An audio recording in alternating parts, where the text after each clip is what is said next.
ইরানের প্রায় $100 মিলিয়ন বিভিন্ন দেশে আটকা পড়ে আছে। কিভাবে আটকা পড়ে আছে? এই যে ইরানের যে প্রাপ্য টাকাগুলা সেগুলা কিন্তু ইরান উদ্ধার করতে পারতেছে না। এখন এই যে 100 মিলিয়ন হিউজ অফ অ্যামাউন্ট একটা টাকা, এই টাকাগুলা অন্য দেশে কিভাবে আটকে রয়েছে?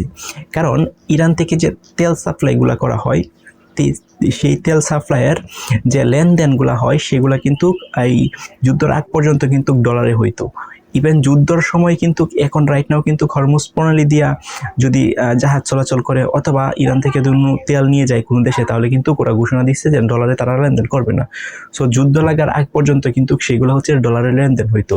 আর ডলারের লেনদেন হইতো, সো আপনারা তো জানেন ডলার হচ্ছে একটা ইন্টারন্যাশনাল কারেন্সি, অর্থাৎ ডলার কিন্তু সব দেশেই কিন্তু এটা সাপোর্টেড অর্থাৎ সাপোর্ট করে।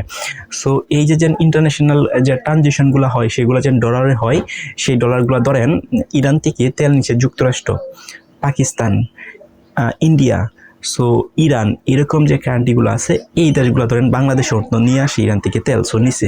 তো ওদের যে টাকার ট্রানজিশন আছে, যেন এই যে তেলের বিনিময়ে যে টাকা দিব সেটা কিন্তু একটা ব্যাংকের মাধ্যমে দিব। সো ব্যাংকের মাধ্যমে কোন কারেন্সিতে দিব?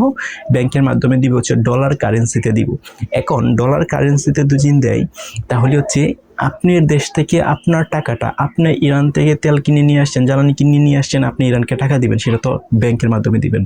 সো এভাবে ইরানের থেকে অনেক কান্ট্রি, বিশেষ করে পাকিস্তান, ইন্ডিয়া, এরপরে হচ্ছে ইরান, এবার হচ্ছে ইরান না, এই কান্ট্রিটার নাম হচ্ছে আমার সঠিক মনে পড়তেছে না, এরকম কয়েকটা কান্ট্রি আছে যে কান্ট্রির মধ্যে কিন্তু প্রায় সব কান্ট্রি মিলাই এবং যুক্তরাষ্ট্র সহ কিন্তু সবগুলা কান্ট্রি মিলাই হচ্ছে প্রায় $100 মিলিয়ন আটকে পড়ে আছে।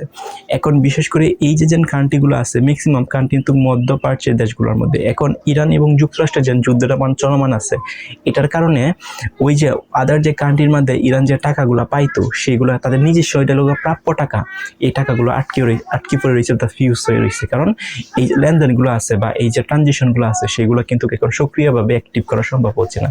এটার কারণে কিন্তু ইরান একটা অর্থনৈতিক সমস্যার মধ্যে পড়ছে। সো এই যে তাদের, এটা কিন্তু ইরানের নিজস্ব প্রাপ্য টাকা, তাদের নিজস্ব প্রাপ্য টাকা যদি এখন ইরান ফিরে পায় তাহলে তাদের জন্য অর্থনৈতিক সেটা কিন্তু আরো নেক্সট লেভেলে চলে যাবে। কারণ যুদ্ধের সময় কিন্তু ইরানের অনেক টাকা খরচ হয়েছে বা অর্থনীতি কিন্তু অবনতি হয়েছে। সো এটা কিন্তু আরো ইমপ্রুভ করতে চাই, তাহলে যদি এই $100 মিলিয়ন, এটা কিন্তু একটা হিউজ অফ অ্যামাউন্ট।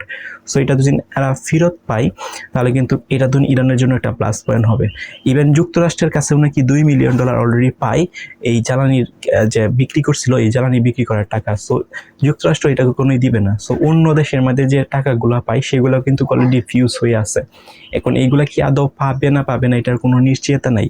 যদিও পায় তাহলে হচ্ছে যুদ্ধ চলাকালীন সময়ে কিন্তু এই টাকাগুলো হয়তো বা পাবে না। কারণ যুদ্ধ চলাকালীন সময়ে কিন্তু যুক্তরাষ্ট্র চাইবে যে ইরানের যে অর্থনৈতিক ব্যবস্থা আছে সেটা আরো দুর্বল হয়ে যাক।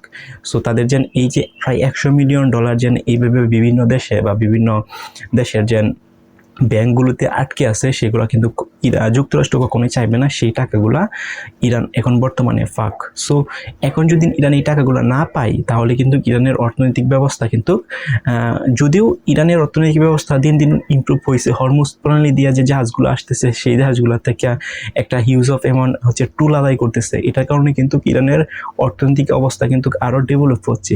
তারপরেও যদি এই $100 মিলিয়ন যদি ইরান এখন পায় তাহলে কিন্তু এইগুলা কিন্তু ইরানের জন্য অনেক একটা প্লাস পয়েন্ট হবে। আর এই যে $100 মিলিয়ন সেটা কিন্তু ইরানের প্রাপ্য টাকা, এটা কিন্তু অন্য কোনো টাকা না, এটা কিন্তু নিজস্ব টাকা। কারণ তাদের দেশ থেকে তেল সাপ্লাই করছে এবং তাদের যে প্রাপ্য টাকাটা আছে সেই টাকাটাই কিন্তু ইরান প্রাপ্য টাকা। এখন এই টাকাটা যদি না পায় তাহলে কিন্তু ইরান হচ্ছে একটা অর্থনৈতিক ক্ষতির মুখে পড়বে। সো আপনাদের মতামত কি কমেন্ট করে জানান।